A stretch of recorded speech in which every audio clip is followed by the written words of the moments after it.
आज की बात। स्वागत।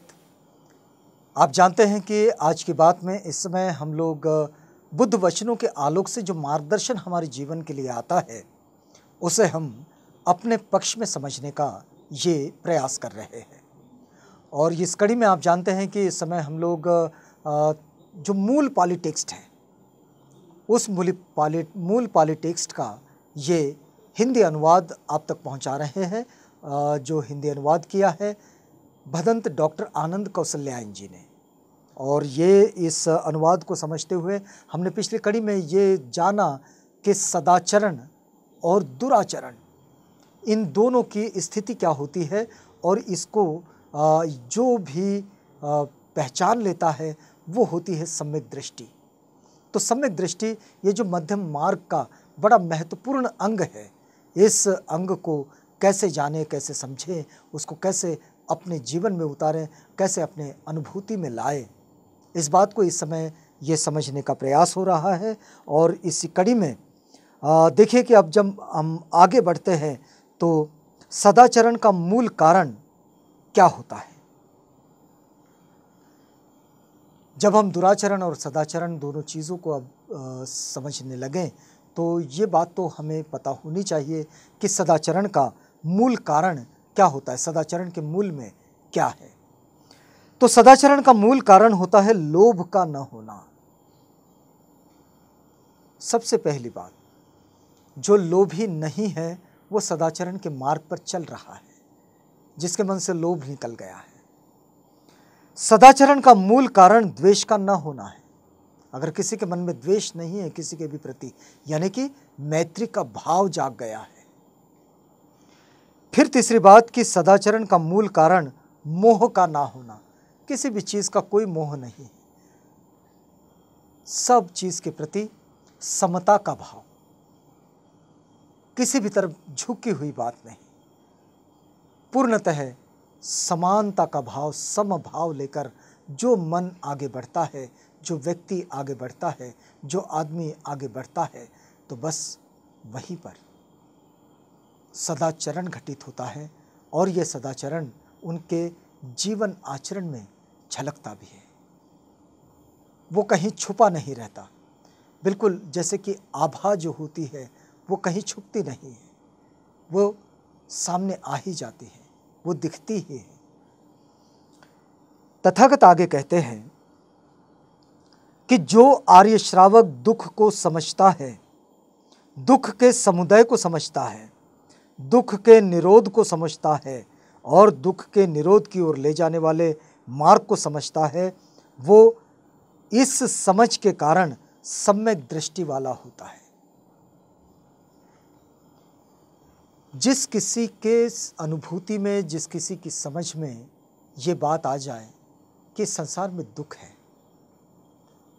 और जो दुख है उस दुख की उत्पत्ति है, उसका कारण है, और ये जो दुख उत्पन्न हुआ है, जो उसका कारण है वो जान लेता है, तो फिर वो ये भी जानता है कि इस दुख का निरोध है और उस निरोध की ओर ले जाने वाला एक मार्ग भी है।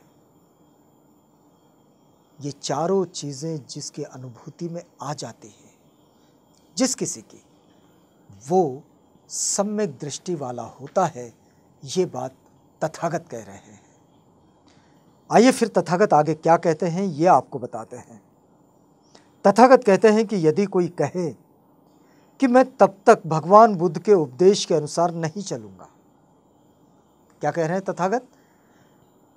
कि कोई ये कहे कि मैं तब तक तथागत बुद्ध के कहे अनुसार नहीं चलूंगा जब तक कि भगवान मुझे ये न बता दें कि संसार शाश्वत है, अशाश्वत है, संसार शांत है, अनंत है, जीव वही है जो शरीर है, या फिर जीव दूसरा है, शरीर दूसरा है, मृत्यु के बाद तथागत रहते हैं या मृत्यु के बाद तथागत नहीं रहते। तो भिक्षुओं, ये बातें तो तथागत के द्वारा बेकही ही रहेगी और वो मनुष्य यूं ही मर जाएगा। बड़ी सामान्य सी बात। तथागत कह रहे हैं कि अगर कोई मुझसे ये पूछे कि हम तथागत के उपदेशों को तब तक नहीं मानेंगे जब तक कि तथागत हमें ये न बता दे कि ये संसार शाश्वत है या अशाश्वत है, ये संसार शांत है या फिर अनंत है, ये जीव वही है या फिर इस जीव में बाहर भी कोई है और अंदर भी कोई है, ये रहता भी है या नहीं रहता है, तथागत मृत्यु के बाद रहते भी है या नहीं रहते हैं। तो तथागत कहते हैं ऐसे सारे जो सवाल है, ऐसी सारे जो बातें हैं, ये बातें तो तथागत द्वारा बेकही ही रहेगी और वो आदमी जो ये चाह रहा है उसको ऐसे ही मर जाना होगा। तो इस तरह से तथागत इन बेमतलब की चीज़ों पर कोई अपना वक्त जाया नहीं करते हैं कि जैसे किसी आदमी को जहर में बूझा हुआ तीर लगा हो और उसके मित्र रिश्तेदार उसे तीर निकलवाने वाले वैद्य के पास ले जावें, लेकिन वे कहें कि मैं तब तक ये तीर नहीं निकलवाऊंगा जब तक ये न जान लूँ कि जिस आदमी ने मुझे तीर मारा है वो क्षत्रिय था, ब्राह्मण था, वैश्य था, शूद्र था, या फिर ये कहें कि मैं तब तक ये तीर नहीं निकलवाऊंगा जब तक ये न जान लूँ कि जिस आदमी ने मुझे तीर मारा है उसका अमुक नाम है, अमुक गोत्र है, अथवा वो कहें कि मैं तब तक ये तीर नहीं निकलवाऊंगा जब तक मैं ये न जान लूँ कि जिस आदमी ने मुझे ये तीर मारा वो आदमी लंबा है या नाटा है या छोटा है, मझले कद का है। तो हे भिक्षुओं, उस आदमी को तो यूं ही मर जाना होगा क्योंकि उसे इन बातों का कभी पता ही नहीं लगेगा, क्योंकि पता लगते लगते ही वो आदमी मर जाएगा। तो भिक्षुओं, संसार शाश्वत है ऐसा मत रहने पर भी और संसार अशाश्वत है ऐसा मत रहने पर भी, या फिर संसार शांत है ऐसा मत रहने पर भी, या फिर संसार अनंत है ऐसा मत रहने पर भी, या फिर जीव वही है जो शरीर है ऐसा मत रहने पर भी, या फिर जीव दूसरा है जो और शरीर दूसरा है ऐसा मत रहने पर भी, मृत्यु के बाद तथागत रहते हैं ऐसा मत रहने पर भी, और मृत्यु के बाद तथागत नहीं रहते ऐसा मत रहने पर भी, जन्म, बुढ़ापा, मृत्यु, शोक, रोना, पीटना, पीड़ित होना, चिंतित होना, परेशान होना हर हालत में तो है ही, और मैं इसी जन्म में जीते जी इन्हीं सबके नाश का उपदेश देता हूँ। सम्यक दृष्टि को तथागत समझा रहे हैं कि सम्यक दृष्टि क्या है। तो सम्यक दृष्टि समझते हुए इस बात को बड़े बेहतर तरीके से हमने समझ लेना चाहिए।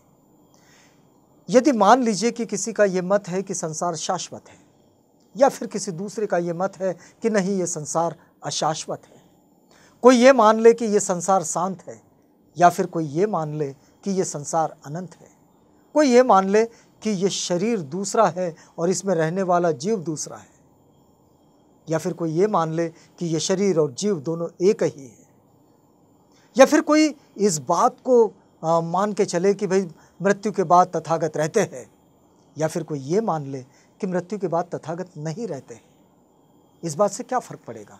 कोई एक व्यक्ति जिसने जन्म लिया है उसमें बूढ़ा होना, बीमार होना, शोक करना, रोना, पिटना, ये सारी चीज़ें तो है ही।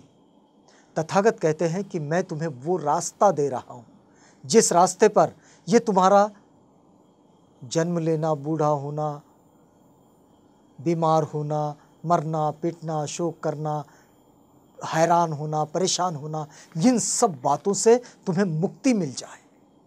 तो ये तुम्हारी मुक्ति का मार्ग मैं तुम्हें दे रहा हूँ। तो इसलिए ये बेमतलब की चीज़ों में अपना वक्त जाया करने से कोई अर्थ नहीं है और इसका कोई मतलब नहीं निकलेगा। और ये बात तथागत की तर्क की कसौटी पर बिल्कुल खरी उतरती है। इस समय हम लोग मध्यम मार्ग, जो तथागत की शिक्षा का सबसे महत्वपूर्ण मार्ग है, उसका सम्यक दृष्टि, ये जो अध्याय है इसे हम समझने का प्रयास कर रहे हैं, लेकिन यहाँ रुकना होगा। ये वक्त पूरा होता जा रहा है। यहाँ रुकते हैं इस वादे के साथ कि कल आपसे पुनः भेंट होगी जब हम इसी बात को आगे बढ़ाएंगे। आपको पुनः एक बार याद दिला देते हैं कि इस समय हम लोग डॉक्टर भदंत आनंद कौशल्यायन द्वारा जो हिंदी में अनुवादित है, इस हिंदी में अनुवादित टेक्स्ट जो कि पाली का टेक्स्ट है, उस पाली के टेक्स्ट को आप तक पहुंचा रहे हैं और अब इजाज़त चाहते हैं।